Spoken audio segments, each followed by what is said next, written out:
মুসলমান, এ নবীর উম্মতের দল, হযরত আবুল হাসান নূরে বাগদাদী রাহমাতুল্লাহ আলাইহি নামক একজন আল্লাহ তাআলার বান্দা ছিলেন, যিনি বসবাস করতেন বাগদাদ নগরীতে, যিনার বাড়ি হইল শাম দেশে। উনি শাম দেশ থেকে পড়ালেখা করার জন্য বাগদাদে আগমন করেছে। আবুল হাসান নূরে বাগদাদী উনি কোনো সাধারণ ওলি না। যেই জামানায় জুন্নুন মিশরি, যেই জামানায় সুনায়েত বাগদাদী, যেই জামানায় বড় বড় ওলি ছিলেন, ওই জামানার ওলি হইল হযরত আবুল হাসান নূরে বাগদাদী। আবুল হাসান নূরে বাগদাদী এমনি নূরে বাগদাদী হয় নাই, উনি একটা বাড়িতে তাইকা পড়ালেখা করেছেন।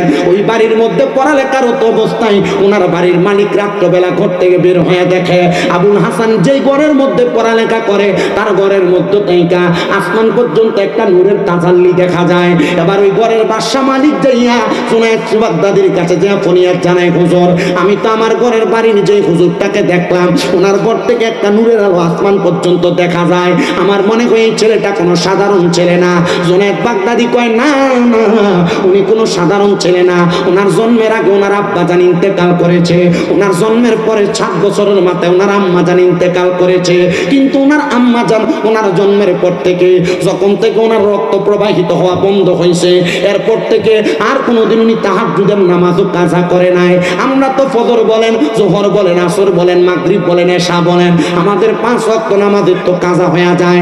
আর হযরত আবুল হাসানের মা উনি তাহাজ্জুদের নামাজ কাজা করতেন না, মানে তাহাজ্জুদের নামাজ ছাড়তেন না। এবার বলেন এই নামাজের বরকত আছে না নাই? আপনাদের কি কষ্ট হইতেছে? নামাজ ধর বরকত আসেনি? আছে।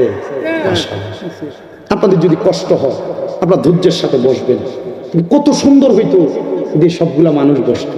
তারাই আওয়াজ শুনবে না, আমরা কইেন না, আমি না কয়ে দিলাম, বলা যাবে না, আপনারা দাঁড়াই আওয়াজ শুনবেন। মানে সামনে থাকলে দেখে দেখে ওয়াজ করতাম, এবং তারা আমার দেখে, আমি আর দেখিনি। আচ্ছা, যদি ফোলা মায়ের দেখে, মাইয়া যদি ফোলারে দেখে, ফোলা যদি মায়ের না দেখে, বিয়াটা হইয়া গেল গা, তে বাসরতে যদি দেয় দেয় ফোলাটা কালা, মায়েরা কালা, তখন আর তার রুচি লইব বেটার প্রতি। অবস্থা এমন হইল, তোমরা আমারে দেখে চিনবা, কিন্তু আমি তোমারে চিনতাম না।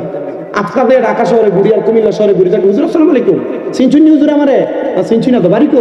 হুজুর কিশোরগঞ্জ, মাহফিল করছুন যে জয় কা, তুই আমার দেখছ, আমি তোরা দেখছি না? দেখি নাই হুজুর, তো তোর চিনলাম কেমন আমি?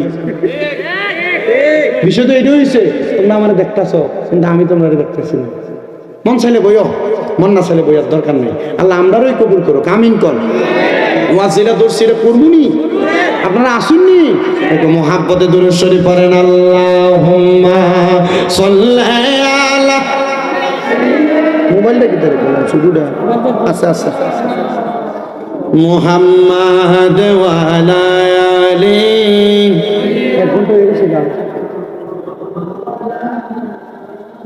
কেউ বড় হয় দনে জনে, কেউ বায়াবার মান সম্মানে, আমরা চাই গো নবীর প্রেমে থাকতে ভরে জীবন ভর। আল্লাহুম্মা সাল্লি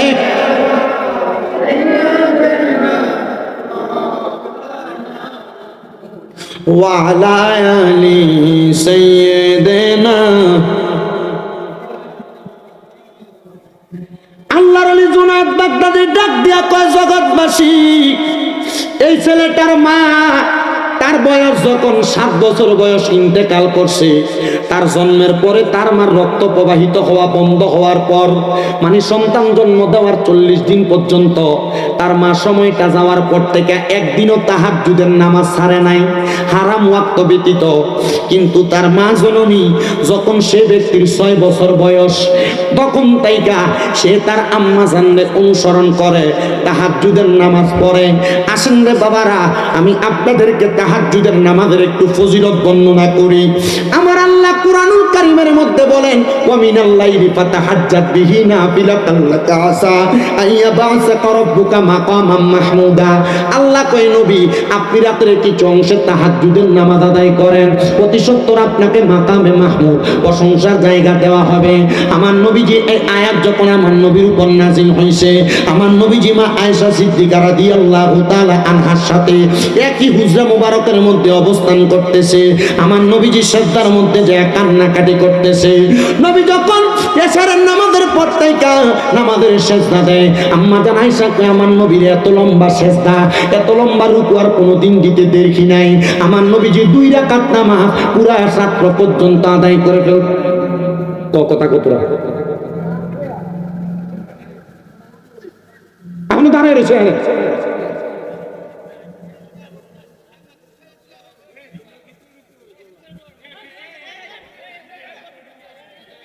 আমার মুসলমান ইমানদার, এ নবীর উম্মতের দল, আমার আল্লাহ পাক রব্বুল আলামিনের প্যারা হাবিব মা আয়েশা সিদ্দিকা বলে, নবী গো, আপনি নবী 2 রাকাত নামাজ আদায় করেছেন, পুরাটা রাত লেগে গেছে। নবী আমার ডাক দিয়া কয়, আয়েশা, হে আয়েশা, আমার আল্লাহ বলেছে আমি নবী যদি তাহাজ্জুদের নামাজ পড়ি আমারে মাকামে মাহমুদ প্রদান করবে। আয়েশা রে, আমি নবী তাহাজ্জুদের নামাজ পড়া মাকামে মাহমুদ পাবো। আমার উম্মতেরা তো আমি নবীর জন্য পাগল পারা, আমার উম্মতেরা জন্য তো আমার উম্মতেরা তো আমি নবীর জন্য দিওয়ানা। আমার উম্মত যদি আমি নবী দুনিয়া থেকে রওজা মুবারকে যাওয়ার পরে তারা যদি তাহাজ্জুদের নামাজ আদায় করে, তাইলে আমার আল্লাহ তাআলা আমার উম্মতের কি প্রদান করবে। আমি কান্দা কান্দা আমার আল্লাহর কাছে দোয়া করেছি।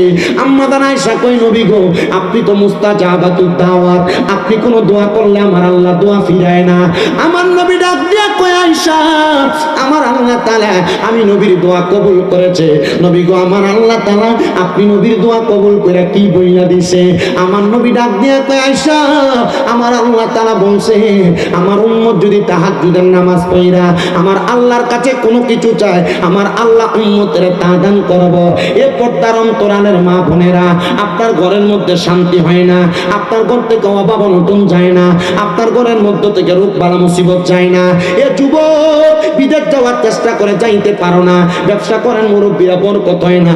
আমি বলবো 5 ওয়াক্ত নামাজের পাশাপাশি তাহাজ্জুদের নামাজটা আদায় করবেন, দেখবেন আমার আল্লাহ তাআলা অসংখ্য পরিমাণ রহমত, অসংখ্য পরিমাণ বরকত আপনার দান করবে। কঠিন কোন রোগে যদি আক্রান্ত থাকেন, আপনি তাহাজ্জুদের নামাজ পড়ে আল্লাহর কাছে দোয়া করবেন, দেখবেন আমার আল্লাহ তাআলা কঠিন রোগ থেকে শেফা দান করবে। কঠিন কোন বিপদে যদি পড়ে থাকেন, তাহাজ্জুদের নামাজ পড়ে আল্লাহর কাছে কান্নাকাটি করবেন, আমার আল্লাহ তাআলা নামাজের বরকতে আপনার বিপদ থেকে উদ্ধার করবে। আপনি যদি দুনিয়ার জমিনের মধ্যে টেনশন বালা মুসিবতের মধ্যে থাকেন, তাহাজ্জুদের নামাজ পড়ে দোয়া করলে আল্লাহ দোয়াটা কবুল করবে। এবার হযরতে জুনায়েদ বাগদাদী ডাক দিয়া কয়, এই আল্লাহর বান্দা আবুল হাসানের একটা পাওয়ার হইল। তার মা জননী 6 বছর বয়স থেকে যখন তাহাজ্জুদের নামাজটা আদায় করতেন, সেই সন্তান তার মাকে দেখা দেখা তাহাজ্জুদের নামাজ পড়ে। ওই সন্তানের তাহাজ্জুদ নামাজ যখন পড়ে, তার নামাজটা আমার আল্লাহর কাছে একাগ্রতার সাথে কবুল হয়ে যায়। সে যখন নামাজ পড়ে, তার নামাজের সময় আল্লাহর অসংখ্য পরিমাণ রহমতের ফেরেশতারা তার ঘরে নাযিল হয়। এই জন্য তার ঘরটাইকা আসমান পর্যন্ত একটা নূরের তাজাল্লি দেখা যায়। এবার ডাক দিয়ে কই, হুজুর, এই নূরের তাজাল্লি যেহেতু দেখা যায়, আমার তো স্ত্রীর গর্ভের মধ্যে কোনো সন্তান হয় না, আমার স্ত্রী দুনিয়ার জমিনে কেমন ভাবে চলাফেরা করে, আমি কত চিন্তা করলাম আমার স্ত্রীর কেন সন্তান হয় না, আল্লাহর কাছে কত দোয়া করলাম, আল্লাহ তো আমাদেরকে একটা সন্তান দান করে না। এখন না ডাক্তার বাইর হইছে, ডাক্তার বাইর হইয়া কত রকমের চিকিৎসা বের করছে, স্বামীর দোষ না স্ত্রীর দোষ এটা ডাক্তার বলতে পারে। কিন্তু মুসলমান ও নবীর উম্মতের দলেরা, একটু অন্তরের কানটা লাগায় বয়ানটা শ্রবণ করবেন, তখন কিন্তু স্বামী স্ত্রীর দোষ বাহির করা যাইতো। মানে এখন যে যুগ আসছে, স্বামীর যদি সমস্যা হয় ডাক্তার বলতে পারতেন যে স্বামীর সমস্যার কারণে বাচ্চা হচ্ছে না, স্ত্রীর সমস্যা হলেও ডাক্তার বলতে পারেন যে স্ত্রীর সমস্যার কারণে বাচ্চা হচ্ছে না। এগুলো কিন্তু আলট্রাসোনোগ্রাফির মাধ্যমে বলা যায়। কিন্তু তখন সেই সমস্যার সমাধান ছিল না। হযরতে আবুল হাসানের ওই আল্লাহর বান্দাটা ডাক দিয়া বলতেছেন, তিনি যার বাড়িতে বসবাস করেন, তিনি বলতেছেন আমার স্ত্রীর গর্ভ থেকে 11 বছর পর্যন্ত কোনো সন্তান হয় না। কয় বছর? 11 বছর কোনো সন্তান হয় না। আপনি বলেন হুজুর, এমন কোন মাধ্যম আছে যেই মাধ্যমের মাধ্যমে আমি সন্তান পাইতে পারি? এবার আবুল হাসান ডাক দিয়ে কয়, বাবা, আপনি কি আল্লাহর কাছে কামনা করেছেন সন্তানের জন্য? বলে হ্যাঁ, আমি আমার আল্লাহর কাছে কম দোয়া করি নাই। এবার ডাক দিয়ে কয়, আপনার স্ত্রীকে আল্লাহর কাছে কামনা করেছে সন্তানের জন্য। আপনারা কোন আমার আল্লাহর কাছে কামনা করলে আল্লাহ সন্তান দিতে পারে কি পারে না? কিন্তু বাবারে আমার আল্লাহ তাআলার কাছে আপনি ডাইরেক্ট কামনা করতে গেলেন, পাইলেন না তো পাইলেন না। কারণ আপনার দুনিয়া এবং আখিরাত আপনি ক্লিয়ার করার জন্য কোন হক্কানি রব্বানি মাশায়েখে আযম পীরের হাত আপনি ধরেন নাই। যেহেতু সাবজেক্টটা শানে আউলিয়া, আউলিয়া কেরামের শান ও মানাজমতের বয়ান আমি আপনাদের কাছে করব। আপনি যদি হক্কানি একজন পীরের হাত ধইরা আপনি যদি ওনাদের তালিম তরবিয়ত মোতাবেক চলাফেরা করেন, তাইলে আপনি দুনিয়া থেকে ইন্তেকাল করার আগ পর্যন্ত আপনার আখিরাত পরিষ্কার হয়ে যাবে। কারণ আপনি দুনিয়াতে আখিরাতকে সুন্দর করার জন্য আপনি কাজকর্ম করেছেন। এই জন্য আশিক বলে ওরে চাইলে কেউ পীরের বস্তু নাহি নিতে পারে, আবার উপযুক্ত হইলে রে দয়াল টান দিয়া নে কাছের তারে, টান দিয়া নে কাছে। আরে জোর করিয়া দিবে তোরে, জোর করিয়া, জোর করিয়া দিবে তোরে ববের যত প্রেম জ্বালা। কেউ বুঝিতে পারে না রে পীর মুর্শিদের খেলা, আরে ওলি আল্লাহর খেলা। আরে জোর করিয়া বুঝতে গেলে, জোর করিয়া, জোর করিয়া বুঝতে গেলে তার গটে মরণ জানা। কেউ বুঝিতে পারে না রে ওলি আল্লাহর খেলা, আরে পীর মুর্শিদের খেলা। জবান বন্ধ নাই, চিৎকার মেরে বলেন ইয়া বলি আল্লাহ। মুসলমান ও নবীর উম্মতের দলেরা, বাচ্চাটার বয়স মাত্র 8 বছর, 6 বছর থেকে তাহাজ্জুদ পড়ে। তাহলে 6 বছর, 7 বছর, 8 বছর তাহাজ্জুদের নামাজ পড়ছে টানা 3 বছর।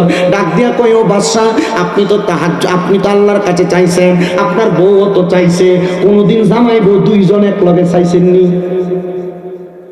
মারহাবা। এবারে কত দোয়া করেন আপনারা, দোয়া দি কবুল হয় না।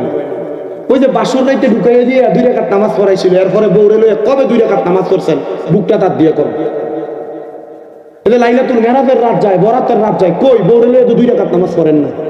আপনি কত সুন্দর বিল্ডিং ঘর বানান, আপনার বিল্ডিং ঘরে বারান্দা থাকে, আপনার বিল্ডিং ঘরে 2-3টা ওয়াশরুম থাকে, আপনার বিল্ডিং ঘরে কত সুন্দর ড্রয়িং রুম থাকে, একা একা ইবাদতের জন্য একটা ঘর থাকে না।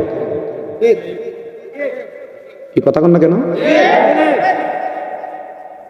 আল্লাহ বুঝার তৌফিক দান করুন। আমার মুসলমান ইমানদার, এ নবীর উম্মতের দল,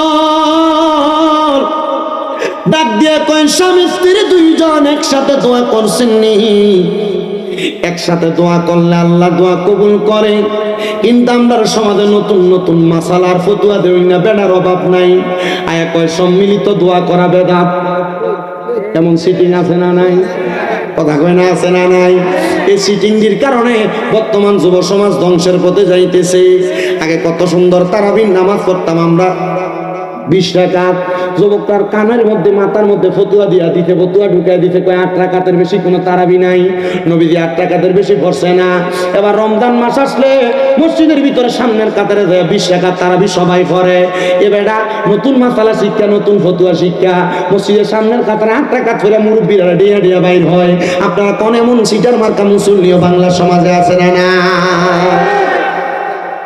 আপনার ইবাদতের একবার কাইটটা হামসার করে দিতেছে। একবার নির্বাচনে দাঁড়াইছে, নির্বাচনে দাঁড়াইয়া তো নির্বাচনে দাঁড়ায় দেখবেন এরা সাদা সাদা পাঞ্জাবি আর পায়জামা পরে না, সাদা পাঞ্জাবি পায়জামা পরে। আল্লাহ রহমত হইলে বেটা নির্বাচনে দাঁড়াইয়া বেটার দৌড়ে যায় কইছে, এগো আমি তো সুন্দর একটা পায়জামা কিনে আনছি সাদা, এটা তুমি একটু কষ্ট করে 2 আঙ্গুল কেটে শুরু করে দিব। কইছে এত ভাবতাম না, বাজার থেকে কিনছেন, কমাই আনতেন বললেন না, একে দেন। বেটা চিন্তা করলো, জোর নিজের বউরে কইলাম দিল না, পুতের বউরে একটু কইয়া দিল। পুতের বউর কাছে গেছে, বগো তুমি তো আমার কলিজার টুকরা ছেলের বউ, তুমি একটু ফাললে আমার পায়জামাটা একটু 2 আঙ্গুল কমাই দিও। বাবা আমি তো আপনার নাতির দুধ খাওয়াইতেছি, আমি ভাবতাম না। ছোট বউরে যায়, ছোট পুতের বউরে যায় কইতেছে তুমি আমার পায়জামাটা একটু কাইটা দিও। বেটি খুব আদর যত্ন করে নিয়ে বেটি এটার 2 আঙ্গুল কাটছে, কাটতে এটা সুন্দর করে সেলাই করে নিয়ে আলনার উপরে রাখছে। বড় পুতের বউ বাইরে কইতেছে, আরে আব্বা দিছে, কইরা দিল না কেউ। এ বেটি যায় এটার আরো 2 আঙ্গুল কাটতে সেলাই করে আবার এনে রাখছে। পরে নিজের বউ বাইরে দেখতেছে, কি রে পায়জামাটা এটা রাখতে গেল, পায়জামাটা কেউ কমাই দিল না, বেডি নিয়ে এটা আরো 2 আঙ্গুল কাটছে। কয় আঙ্গুল হয়েছে? 6 ইঞ্চি করে কাটছে, 2 ইঞ্চি করে কাটছে। কয় ইঞ্চি হয়েছে? আচ্ছা, কোন ফ্যানটারে যদি 6 ইঞ্চি কাটে, এটা কি ফ্যান না হাফ প্যান্ট? তো আমরা সমাজে এবাদতরে কাটতে কাটতে এমন হাফ প্যান্ট বানিয়ে ছাইরা দেয়, এমন সিটারও আছে। আল্লাহ আমরা বোঝার তৌফিক দান। এবাদত যদি করেন না এইটা নাই, ওইটা নাই, এই দোয়া নাই, ওই দোয়া নাই, এই নামাজ নাই, ওই নামাজ নাই, বুঝবেন যে বুঝছি শয়তান তার লগে আছে। যেহেতু কোনো কিছু নাই, শয়তান আছে তার লগে। কথা কই না, ঠিক কিনা? আল্লাহ বোঝার তৌফিক দিক। এই যে সবে মেরাজ গেল, কত মসজিদের ভিতরে তালা ঝুলছে, ঠিক কিনা? আল্লাহ আমাদের বোঝার তৌফিক দান করুন, জোরে কোন আমিন। আমার মুসলমান ইমানদারের দলেরা এবার ডাক দিয়ে কই, জামাই বই এক লগে দোয়া করবা। এ পর্দার অন্তরালের মা বোনেরা মনে রাখবেন, এক লগে দোয়া করলে দোয়া কবুল হয়। তো যারা কই এক লগে কোনো দোয়া নাই, আমি গত জুমার আগে জুমা আমার মসজিদের সম্মিলিত দোয়ার ব্যাপারে আমি একটা হাদিস শরীফ করছিলাম। নবী আমার নবীজির হুজরা মুবারক থেকে বের হইয়া নবীজির কলিজার টুকরা সাহাবী আনাস রাদিয়াল্লাহু তাআলা করে নিয়ে বের হইছেন। বের হওয়ার পরে আমার নবী ডাক দিয়া কই, আনাস তুমি আমি যা দেখতেছি তুমি দেখতে পাও কিনা? আনাস রাদিয়াল্লাহু তাআলা ডাক দিয়া কই, ইয়া রাসূলুল্লাহ, না আমি দেখতেছি না, তবে আমি দেখতেছি আপনি তাকায় আছেন, একসাথে অনেকগুলা লোক আসমানের দিকে হাত উঠে দোয়া করতেছে। আমার নবী ডাক দিয়া কই, আনাস আমি শুধু এইটা দেখি না, আমি দেখতেছি যারা যারা দোয়া করতেছে তাদের প্রত্যেকের হাতের মধ্যে আল্লাহ তাআলার নূর দেখা যায়। আনাস রাদিয়াল্লাহু তাআলা ডাক দিয়া কই, ইয়া রাসূলুল্লাহ আপনি দোয়া করেন আমি যেন সেই নূরটা দেখতে পাই। আমার নবী দোয়া করলেন। আনাস রাদিয়াল্লাহু তাআলা বলেন, আমি তাকে দেখলাম, এবার নূরটা আমার চোখ দিয়েও দেখতেছি। এবার আমার নবী বলে, আনাস তাড়াতাড়ি করো, আমরা তাদের সাথে দোয়াতে যে শরীক হই। এবার আমার নবী হযরতে আনাস রাদিয়াল্লাহু তাআলা একসাথে ওই দোয়ার মধ্যে শরীক হওয়ার জন্য গেলেন। তারা যেই দোয়া করলেন আমার নবী সাথে সাথে আমিন বললেন।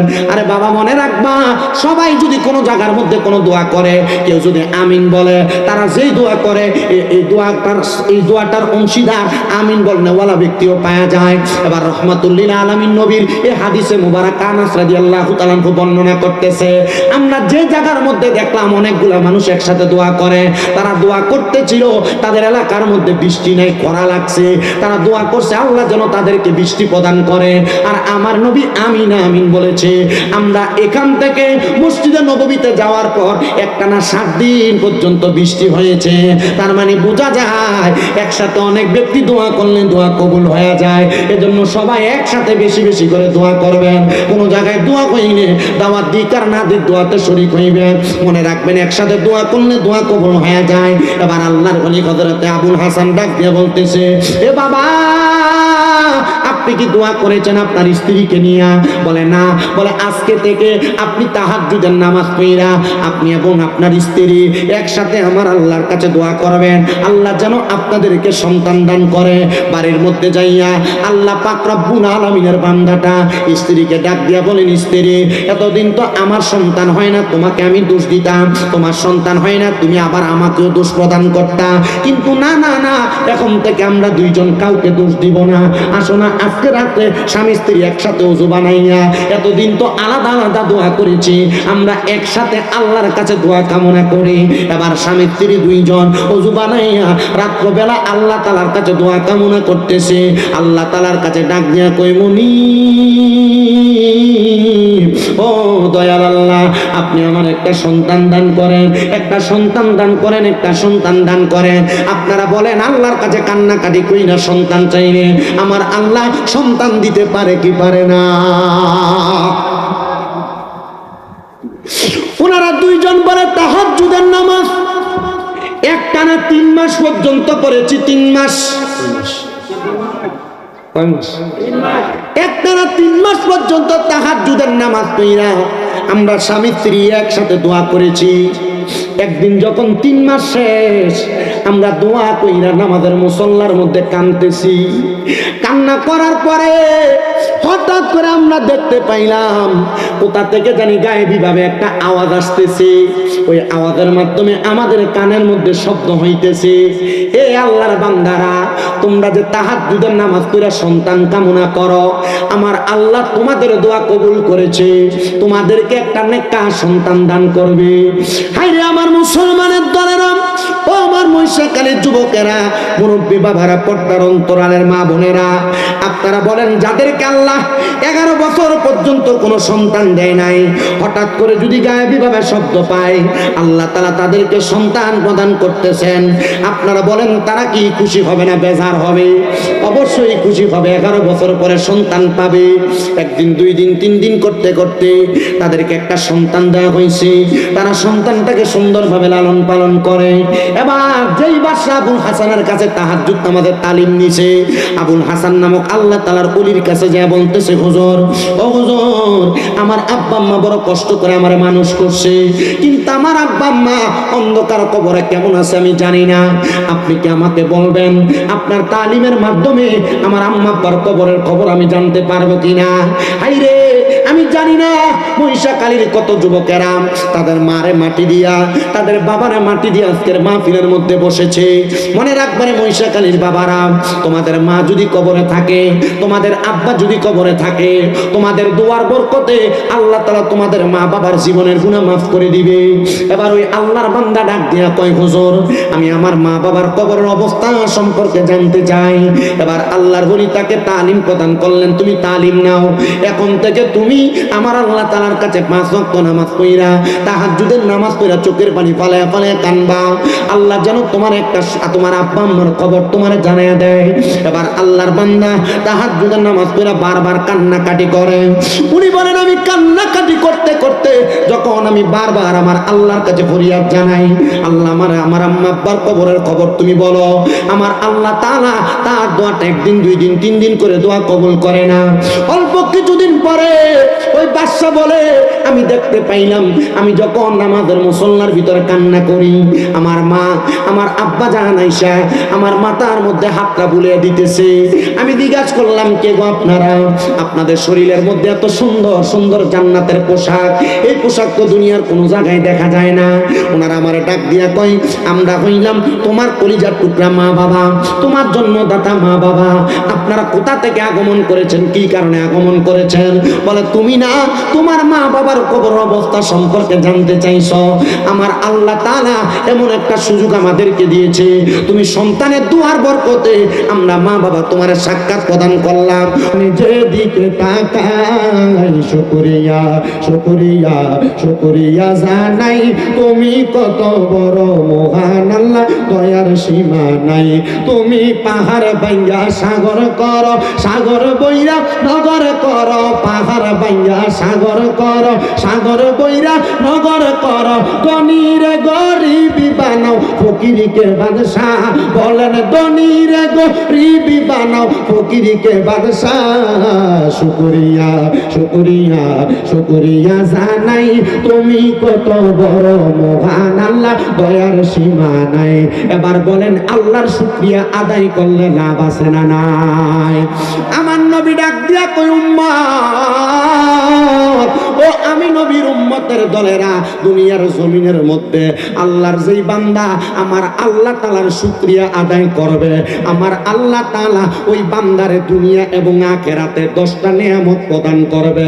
সাহাবায়ে কেরাম বলে, ইয়া রাসূলুল্লাহ, ইয়া হাবিবাল্লাহ, নবী গো, আপনার কাছে জানতে চাই আমার আল্লাহ তাআলা কোন 10টা নিয়ামত প্রদান করে? পর্দার অন্তরালের মহিষাখালীর আমার মা বোনেরা একটু অন্তরের কানটা লাগাইয়া বয়ানটা শ্রবণ করবেন। মহিষাখালীর আমার দাড়ি পাকা মুরব্বী বাবারা, যুবক নওজোয়ান ভাইরা, আমার ছোট্ট ছোট্ট মাসুম বাচ্চারা, অন্তরের কানটা লাগাইয়া বয়ানটা শ্রবণ করার চেষ্টা করবেন। যেহেতু আমি আপনাদের কাছে নতুন মানুষ দূরে, আমার আল্লাহ কয়, বান্দা, যখন তোমরা আমি আল্লাহ তাআলার শুকরিয়া আদায় করো, আমি আল্লাহ তাআলার প্রশংসা আদায় করো, আমি আল্লাহ তাআলার হামদান কাসিরাটা আদায় করো, আমি আল্লাহ তাআলা তোমাদের হায়াতটাকে বাড়াইয়া দেই। বান্দারে, 2 নাম্বার, আমার আল্লাহর কোন বান্দা যদি আমার আল্লাহ তাআলার শুকরিয়া আদায় করে, আল্লাহর প্রশংসা করে, আমার আল্লাহর ওই বান্দা যদি কঠিন কোন মুসিবতে বিপদে থাকে, আমার আল্লাহ তাআলা বান্দাকে কঠিন মুসিবত বিপদ থেকে উদ্ধার করে। আমার আল্লাহর ওই বান্দা যদি অভাবের মধ্যে পইরা আমার আল্লাহ তাআলা শুকরিয়া আদায় করে, আমার আল্লাহ তাআলা বান্দার অভাব অনটনগুলা দূর করে দেয়। ওই আল্লাহর বান্দা যদি দুনিয়ার জমিনের মধ্যে তাইকা কঠিন কোন রোগে আক্রান্ত হইয়া আমার আল্লাহ তাআলা শুকরিয়া আদায় করে গো, আমার আমার আল্লাহ তাআলা বান্দার কঠিন রোগ বিমার থেকে শেফা দান করে। আর 5 নাম্বার, আল্লাহর ওই বান্দা যখন আল্লাহ তাআলা শুকরিয়া আদায় করে দুনিয়াতে তার জীবনটাকে কাটায়, আমার আল্লাহ তাআলা ওই বান্দাটার ঈমানের সাথে মরণ দান করে। 6 নাম্বার, ওই বান্দা যখন ইন্তেকাল করবে, ইন্তেকাল করার সময় ওই বান্দার যখন রূহ কবজ করা হবে, আজরাইল যখন রূহ নিবে, বান্দার যখন কবরের মধ্যে রাখা হবে, দুনিয়ার মানুষ দেখবে বান্দার কবরটা মাটির মধ্যে বান্দারে শোয়া দেয়, কিন্তু বান্দা যদি আল্লাহ তাআলার জিকিরের মাধ্যমে, আল্লাহ তাআলা শুকরিয়ার মাধ্যমে বান্দার জীবনটা কাটায়, রহমতের 3 জন ফেরেশতা বান্দার কবরের মধ্যে জান্নাতের বিছানা বিছিয়ে দিবে। 7 নাম্বার, ওই বান্দা যখন কবরে যাবে, বান্দার কবরে মাটি দেওয়া হবে, মিনহা খালাকনাকুম ওয়া ফিহা নুঈদুকুম ওয়া মিনহা নুখরিজুকুম তারাতান উখরা। এটা বইলা যখন মাটিগুলা দেওয়া হবে, ওই মাটি দেওয়ার পরে যখন মানুষ চলে যাবে, ওই কবরের মধ্যে অন্ধকার থাকবে না, অন্ধকার থাকবে না। বান্দার জবান দ্বারা আল্লাহ তাআলা শুকরিয়া আদায় করার কারণে আমার আল্লাহ তাআলা বান্দার কবরটাকে বান্দার কপালের সেজদার নূরের কারণে আলোকিত বানিয়ে দিবে। 9 নাম্বার, ওই বান্দা যখন কবরের মধ্যে থাকবে, বান্দার কবরটা সেজদার নূরের কারণে আলো হওয়ার পর 9 নাম্বার একটা পুরস্কার প্রদান করা হবে। ইয়া রাসূলুল্লাহ, ইয়া হাবিবাল্লাহ, কেমন পুরস্কার প্রদান করা হবে আপনি নবী বলেন না? আমার নবী কয়, ওই বান্দার কপালের মধ্যে সেজদার নূর থাকার কারণে বান্দার কবরে যখন 2 জন ফেরেশতা আগমন করবে, মুনকার নাকির, ওই ফেরেশতা আগমন করার সাথে সাথে আমরা জানি কবরে 3 প্রশ্ন, মান রব্বুকা ওয়া মান দীনুকা ওয়া মান নাবিয়ুকা। এই 3 প্রশ্ন করা হবে না। ফেরেশতারা বলবে বান্দার সওয়ালের জবাবের প্রয়োজন নাই। বলে কেন? বলে বান্দার চেহারার মধ্যে, বান্দার সূরাতের মধ্যে আল্লাহর হাবিবে কিবরিয়া মুহাম্মদুর রাসূলুল্লাহ সাল্লাল্লাহু আলাইহি ওয়াসাল্লামের প্রতি ঈমানের নূরটা এমন ভাবে বেশি উঠেছে, ওই ঈমানের নূরের কারণে বান্দার চেহারাটা প্রজ্বলিত হয়ে যাবে। তখন বান্দাকে কোনো সওয়াল জবাব করতে হবে না। 10 নাম্বার পুরস্কারটা বড় মজা। নবী গো, 10 নাম্বার কোন পুরস্কার দেওয়া হবে? আমার নবী বলে, উম্মত, ও উম্মতের দলেরা, বান্দা যখন কবর থেকে, হাসরের ময়দান থেকে, মিজান থেকে ফুলসিরাতের কিনারায় যাবে, ওই ফুলসিরাতটা এমন ভয়ঙ্কর হবে, তরবারির চাইতে দাঁড়ানো হবে। একটা চুলকে 70টা ভাগ করলে যত চিকন হয়, ফুলসিরাতটা এমন চিকন হবে। বান্দাটা ফুলসিরাতের পারে যাইয়া বিসমিল্লাহ বলে কদম রাখবে। বান্দা যদি আল্লাহ শুকর গুজারকারী বান্দা হয়, তখন বান্দা আলহামদুলিল্লাহ বলে বাম কদম রাখার সাথে সাথে বান্দা ফুলসিরাতের এই পার থেকে ওই পারে হাজির হয়ে যাবে। মুসলমান, ও মহিষাকালীর বাবারা, আল্লাহর ওলির স্মরণের মাহফিল করতেছো, ইসালে সাহাবের মাহফিল করতেছো, আল্লাহ তাআলা শুকরিয়া এমন ভাবে আদায় করবা, আমার আল্লাহ যেন তোমার আমার জীবনের গুনাহ মাফ করে দেয়। পর্দার অন্তরালের মা বোনেরা, আল্লাহ তাআলার শুকরিয়া এমন ভাবে আদায় করবা যেন আমার আল্লাহ তাআলার কাছে তোমাকে শুকরিয়াকারী আদায়কারী বান্দা হিসেবে পরিচয় না করানো লাগে। তোমার সুরুত দেখলে, তোমার সিরাত দেখলে আল্লাহ যেন তোমারে আল্লাহ শুকরিয়াকারী আদায়কারী বান্দা হিসেবে কবুল করে নেয়। সাহাবায়ে কেরাম হযরতে জাবির ইবনে সামুরা রাদিয়াল্লাহু তাআলা আনহু বলেন, ইয়া রাসূলুল্লাহ, আল্লাহ তাআলার শুকরিয়া আদায় করা হয় কোন মাধ্যমে? আমার নবী বলে 3টা মাধ্যমে আল্লাহ তাআলার শুকরিয়া আদায় করা হয়। নবী গো, কোন 3টা মাধ্যম? বলে সকল ধরনের ইবাদত। 2 নাম্বার আল্লাহ তাআলাকে সিজদা। 3 নাম্বার আল্লাহ তাআলার কালামে হাকিম কোরআন শরীফের তেলাওয়াতের মাধ্যমে আল্লাহ তাআলার প্রশংসা করা যায়। আল্লাহ তাআলা শুকরিয়া। আপনাদের কষ্ট হচ্ছে নাকি? না, অসুবিধা হচ্ছে? আমি কিন্তু আপনাদের এলাকায় নতুন নাকি? কয়দিন আগে জয়কে কিনে আসছিলাম যে জায়গা, জয়কাই আসছিলাম কয়দিন আগে, অল্প কিছুদিন আগে আসছি। আমি কিছু বয়ান করে গেছি। আমার এখানে আপনারা যারা বসেছেন, আপনারা যারা আসছেন, আপনি আর একজনকেও বসতে বলবেন না। আপনি আপনার মতো ওয়াজ শুনবেন। আমার মাহফিলের সিস্টেম, কেউ দাঁড়ায় থাকলে আমি বসতেও বলি না, বসতে দাঁড়াইতে বলি না, সামনে আগাইতে বলি না, পেছনে যাইতে বলি না। কারণ এই কথাগুলো যতক্ষণ বলবো ততক্ষণ আমার সময় নষ্ট হবে। আমার এমনি আনে নাই, টাকা দিয়ে আনছে। আমি আপনাদের কাছে যদি একটা সময় নষ্ট করি, এই সময়টার জবাব আমি আল্লাহর কাছে দেওয়া লাগবে। আমি ডাইরেক্ট কথা বুঝে আমার বয়ান ধারাবাহিক চলবে। যার দাঁড়ায় এমন চাবে দাঁড়ায় শুনবে, তার বৈশা মন চাবে বৈশা শুনবে। মাহফিল কমিটির কাছে আমি ওনার কাছে আবদার করছি, আপনি নিজে গেছেন, আপনি আলেম মানুষ, মোটামুটি পড়ালেখা করছেন না যে এমন না, আপনি গেছেন এটি মেলতে, একটা পোলা পান নাই যে এগুলো একটু মেলা দিবে, দেখি একটু কে আছেন, একটু এগুলো মেলা দিবেন একটু ভালো করে। আমার সময় এমন করতেছেন, একটু নকশবন্দি সাহেব আসলে তো আরো পূর্বে, বিশ্ববুজুর আসলে আরো পূর্বে, সবাই এসে দোয়াতে শরীক হবে, অনেক বসতে হবে, একটু কষ্ট করে। যে খেরগুলো আছে, আপনার খের বলেন না নারা বলেন, খেরগুলো একটু কষ্ট করে মেইলা দেন, 2-1 যায় খেরগুলো মেইলা দেন। আল্লাহ আমরা বোঝার তৌফিক দিই। একটু জন আমিনও বাইরে নেই, ফিটে ওর ইচ্ছা মতো ফিটলে ফিস্তনটা দিয়া ফিটটা তিলাইলে যদি জোর করে আমিন বাইর করুন যায় মহাব্বতে কন্যা আমিন বাইর করুন আমিন। আমার কাছে সিস্টেম আছে, মানুষের মুখ থেকে কেমনে কথা বাইর করুন লাগে আমার জানা আছে। হ্যাঁ, আল্লাহ বুঝার তৌফিক দান করুন। দেখছেন নি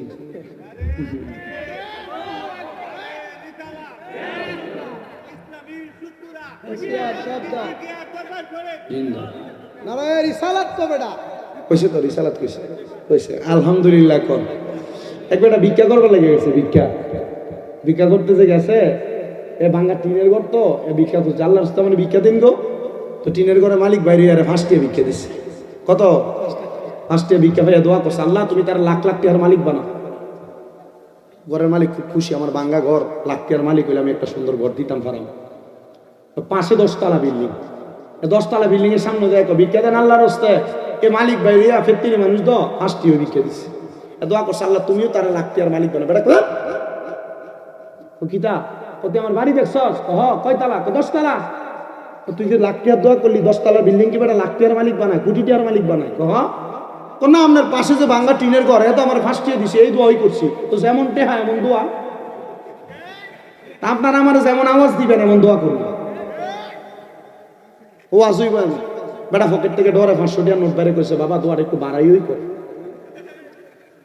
দেখি আপনার আওয়াজ কেমন হয়। এই বাচ্চারা সবাই নিচে যাও, যাও যাও না নিচে যাও। প্রতিবন্ধী ছেলেটা থাকো, ছেলেটা তুমি এনে বইও, তুমি থাকতে বলো এনে বইও, তুমি এখানে বসে দেবো হুজুরের লগে দেবো দাবো বো হুজুরে দেওনি। ঠিক আছে যাও যাও যাও তুমি নামো নামো যাও। এই ছেলেরা এ ফুলাটা শোনো, নামাই দেবে নামাই ওই জানতে সামনে দেবো আসুন। আমি আমার বাইরে আমার লগে দেবো আসুন তো দিই না। যাও তুমিও নিচে চলে যাও, লুকুচুরি করো, লুকুচুরি। আপনাদের কষ্ট হচ্ছে, আওয়াজ অনুযায়ী ওয়াজ হইব, সিদ্ধান্ত আপনারা। আপনারা কোন আমরা খুশি না বেজার? মোহাব্বতের আওয়াজে কোন আলহামদুলিল্লাহ। তাহলে আল্লাহ তাআলা শুকরিয়া আদায় করলে লাভ আছে না নাই? একটা না 10টা? মোহাব্বতে কয় না একটা না 10টা? সাহাবায়ে কারাম বলে ইয়া রাসূলুল্লাহ ইয়া হাবিবাল্লাহ, নবী গো আপনি নবী বলেন না আল্লাহ তাআলার শুকরিয়া আদায় করলে কি লাভ হবে? আমার নবী বলে বান্দা উম্মতের দলেরা, আল্লাহ তাআলার শুকরিয়া যদি কোনো বান্দা আদায় করে, কোনো উম্মত আদায় করে, ওই ব্যক্তিটাকে আমার আল্লাহ তাআলা নিয়ামত বাড়াইয়া দিবে। আমরা যারা 300 টাকা ইনকাম করি আমরা আফসোস করি, হায় রে আল্লাহ যদি আমারে 500 টাকা কামাই দিত। না রে বান্দা, 300 টাকা ইনকাম করে আলহামদুলিল্লাহ আদায় করবা, দেখবা আমার আল্লাহ তাআলা তোমার নিয়ামত বাড়াইয়া দিবে। আসুন আমার বন্ধুরা, আমরা মোহাব্বতের আওয়াজে আল্লাহ তাআলার নিয়ামত পাওয়ার জন্য আল্লাহ শুকরিয়া করার মাধ্যম, কোরআন তেলাওয়াতের মাধ্যমে আল্লাহ তাআলার শুকরিয়া আদায় করিয়া জোরে জোরে পড়িয়া ও বিল্লাহি মিনাশ বিবারাকাতি বিসমিল্লাহির রহমানির রহিম। ইয়া আইয়ুহাল্লাযীনা আমানু তাকুল্লাহা ওয়াল তানজুর নাফসুম মা কদ্দামাত লিগাদিন ওয়াত্তাকুল্লাহা ইন্নাল্লাহা খাবীরুম বিমা তা'মালুন। ওয়ালা তাকুনু কাল্লাযীনা নাসুল্লাহা ফাআনসাহুম আনফুসাহুম উলাইকা হুমুল ফাসিকুন। লা ইয়াস্তাবি আসহাবুন নারি ওয়া আসহাবুল জান্নাহ, আসহাবুল জান্নাতি হুমুল ফাইজুন। ওয়া ক্বালা ফি হাদিসি শরীফি রাওয়ায়াত ইবনে মাজাহ আন আনাস ইবনে মালিক রাদিয়াল্লাহু তাআলা আনহু ক্বালা সামি'তু রাসূলুল্লাহি সাল্লাল্লাহু আলাইহি ওয়াসাল্লাম ইয়াকুলু আলা উনাব্বিউকুম বিখিয়ারিকুম ক্বালু বালা ইয়া রাসূলুল্লাহ ক্বালা খিয়ারিকুমুল্লাযীনা ইযা রু'উ যিকরাল্লাহু আযজা ওয়া জাল্লা রাওয়াহু ইবনে মাজাহ আও কামা ক্বালা আলাইহি সালাতু ওয়াসসালাম। ওয়া ক্বালা ফি হাদিসি শরীফ আন আনাস রাদিয়াল্লাহু তাআলা আনহু ক্বালা সামি'তু রাসূলুল্লাহ রাসূলুল্লাহ সাল্লাল্লাহু আলাইহি ওয়াসাল্লাম ইন্না মিন আশরাতিস সাআতি আন ইয়ারফা'ল ইলমু ওয়া ইয়াকসুরা সাহলু ওয়া ইয়াকসুরা জিনা ওয়া ইয়াকসুরা শারবুল খামরি ওয়া ইয়াকিল্লার রিজাল ওয়া ইয়াকসুরান নিসা হাত্তা ইয়াকুনা লিখামসিনি ইমরাতান আল কাইয়িমুল ওয়াহিদ মুত্তাফাকুন আলাইহি আও কামা ক্বালা আলাইহি সালাতু ওয়াস সালাম ওয়া ক্বালা ফি شان حبيبه ومحبوبه ومعشوقه مخبرا وآمرا إن الله وملائكته يصلون على النبي يا أيها الذين آمنوا صلوا عليه وسلموا تسليما اللهم صل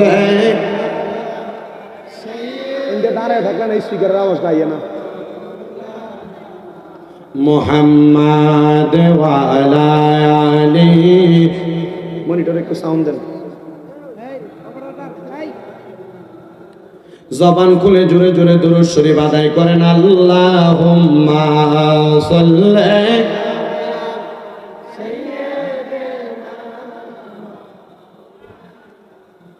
মুহাম্মাদ ওয়া আলা আলি সাইয়্যিদিনা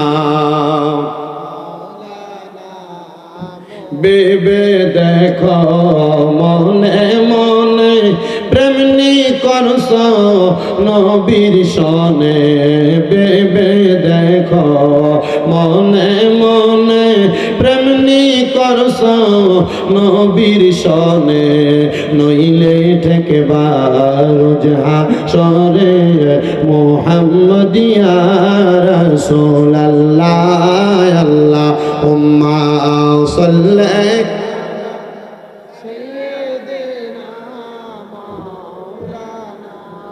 মুহাম্মাদ ওয়া আলা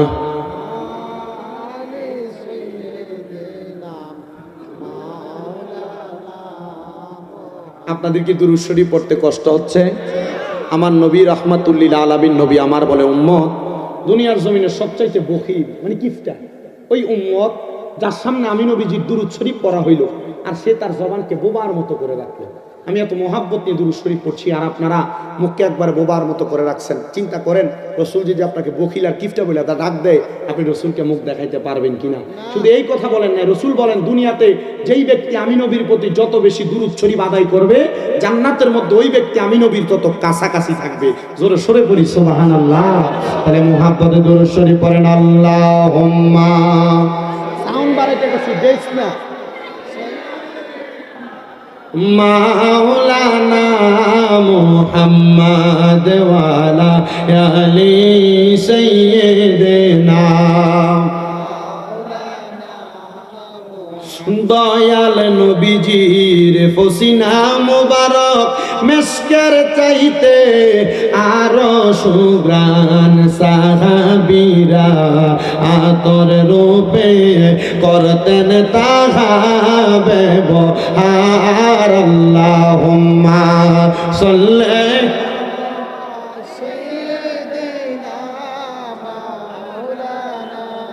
মুহাম্মদ ওয়া আলা আলি সাইয়্যিদিনা লা ইলাহা ইল্লাল্লাহু লা ইলাহা ইল্লাল্লাহু লা ইলাহা তুমি কাউরে বানাইলা সফিউল্লাহ বলেন কাউরে বানাইলা খলিলুল্লাহ কাউরে বানাইলা রূহুল্লাহ মোর নবীকে দয়া করে মোর নবীকে রে বানাইলা হাবিবুল্লাহ লা ইলাহা লাহো লা ইলাহা লাহো লা ইলাহা নামাজ রোজা সাই রহনা কেহ মা বাবার খেদমত সাই রহনা আমার নবীজির দুরূদ বইল না বলেন নবীর দুরূদ আমার নবীও তোমায় বলবে না লা ইলাহা হায়রে অনেক দূরে মদিনা আমরা কেমনে যাব জানি না। আপনারা বলেন মহিষাকালীর বাবারা, আপনারা মদিনা যাইতে চান কি চান না? যারা যারা যাইতে চাই দুই হাত তুলে আমার আল্লাহরে দেখায় আর জবানটা খুলে একটা তাকবীর হবে নারে তাকবীর। এটা দিয়া কিশোরগঞ্জ বাজার ফারন যাইবনি আমার সন্দেহ লাগে। একটু মোহাব্বতে আওয়াজ দেন দব্বানিয়া। হযরত বেলাল আযান দিতে যে সুর দিয়া, বেলাল তো গায়ের জোরে আযান দিয়া গায়ের জোরে শক্তি দিয়ে আযান দেয় নাই। বেলাল আযান দিতে ইমানের শক্তি দিয়া, বেলালের আযানের ধ্বনিটা আমার আল্লাহর লাম ওখানে যে ধাক্কা দিছে। আপনারা তো এই জায়গায় যারা আছেন পাড্ডা দরবার সহ আশেপাশে এলাকায় তরিকত পন্থীরা আছেন, মোহাব্বতে আওয়াজ দিলে আমার মনে হয় এই জায়গার মধ্যে যা আছে সব কাব্য। মোহাব্বতে একটা আওয়াজ দেন নারাই তাকবীর, নারাই রিসালাত, আহলে সুন্নাত ওয়াল জামাত, জোরে বলি মারহাবা। ও মুসলমান, কেন মদিনা যাইবা? শুধু তোমাদের কাছে সামান্য সময় আমি মদিনা শরীফের একটু ওয়াকিয়া বইলা যায়। আমার নবী কয় মান যারা কবরি ওয়াজাবাত লাহু শাফাআতি ইয়াউমাল কিয়ামা। নবী আমার কয় উম্মত, দুনিয়ার জমিনের মধ্যে যেই ব্যক্তি আমি নবীর রওজা মুবারক জিয়ারত করলো তার জন্য সুপারিশ করা আমি নবীর জন্য ওয়াজিব অত্যাবশ্যক হয়ে যায়। এ আমার মহিষাকালীর বাবারা, এ মহিষাকালীর আমার পর্দার অন্তরালের মা বোনেরা, একটু অন্তরের কানটা লাগায় বয়ানটা শ্রবণ করার চেষ্টা করবা। আমি অল্প কিছুদিন হয় মদিনা শরীফ জিয়ারত করে আসছি। আমি নবীর রওজার সামনে দাঁড়ায় দাঁড়ায় বলছি ইয়া রাসূলুল্লাহ, আমার জীবনে সবচাইতে বড় একটা শখ ছিল, আশা ছিল আপনার রওজা মুবারকে আসব। কিন্তু নবী গো, এত তাড়াতাড়ি যে আপনি আমারে কবুল করে আল্লাহর ওয়াস্তে নিয়ে আসবেন আমি বুঝতে পারি নাই। ও মায়ার নবী, আপনি আমারে মদিনা শরীফের মধ্যে নিয়ে আসছেন, এখন আমার মনের মধ্যে আরেকটা আশা জাগছে, আমার মনের মধ্যে একটা আকাঙ্ক্ষা জাগছে। আপনি নবীর রওজা দেখতে এত সুন্দর গো নবী, না জানি আপনি রাহমাতুল লিল আলামিন নবী কত সুন্দর। আমি আমার দুইটা চোখ দিয়ে আপনি নবীর আমি দেখতাম। আমার দয়াল নবীজির রওজার সামনে দাঁড়ায় শুধু এই কথা বলি নাই, আমি বলছি ইয়া রাসূলুল্লাহ, ইয়া হাবিবাল্লাহ নবী গো, ও মায়ার নবী, ও দয়ার নবী গো, বাংলাদেশের ওয়াজ মাহফিলে যাইয়া কত মানুষকে নিয়ে আপনি নবীর উপর দুরূদ সালাম আদায় করি, এরা তো মক্কা মদিনা আসতে চায়, আপনি এদেরকে মক্কা মদিনা আনেন না গো নবীজি। এরা টাকার জন্য পয়সার জন্য মক্কা মদিনা আসতে পারে না। এই সম্পদওয়ালারা 2-3 লাখ টাকা কইলে তুমি টাকাগুলো আলাদা করে রাখো। আমি বলবো না না না, জায়গা সম্পদ কিনা তুমি কবরে নিয়ে যাইতে পারবা না। তোমার মহিষাকালীর মসজিদের ভিতরে, কিশোরগঞ্জের মসজিদের ভিতরে 2 রাকাত নামাজ পড়লে অথবা 1 ওয়াক্ত নামাজ পড়লে 1 ওয়াক্তের সওয়াব পাইবা। কিন্তু মদিনা শরীফ এমন মোহাব্বতের জায়গা, মদিনা শরীফের ভিতরে 1 ওয়াক্ত নামাজ পড়লে 50,000 ওয়াক্তের সওয়াব পাইবা।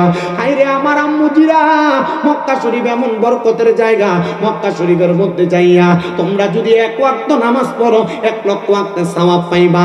এজন্য আপনাদের কাছে বলবো, টাকা পয়সা দ্বন্দ্ব যা আপনার কাছে থাকে না কেন, এগুলা দিয়ে আপনি মক্কা মদিনা যাওয়ার প্রস্তুতি গ্রহণ করেন। পর্দার অন্তরালের আমার মা,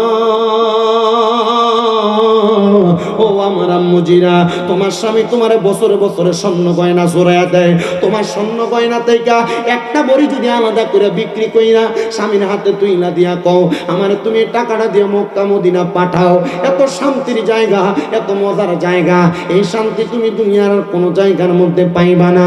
এজন্য বাবারা, যারা ওই মক্কা মদিনা তো বরকতওয়ালা মনে করেন, ওই মক্কা মদিনা যাইতে চান, জবান খুলে মোহাব্বতে পড়েন, আরে দয়াল আল্লাহ দয়া করেন, দয়া করেন, নসিব করেন মদিনা, লা ইলাহা লা ইলাহা। হায়রে আমরা বড় ভাগ্যবান, আমরার নবী আল্লাহর মেহমান। আল্লাহ দয়া করে করলেন দান, বলেন দয়া করে দান, নবীজি ঈমানের ঈমান, লা ইলাহা লা ইলাহা লা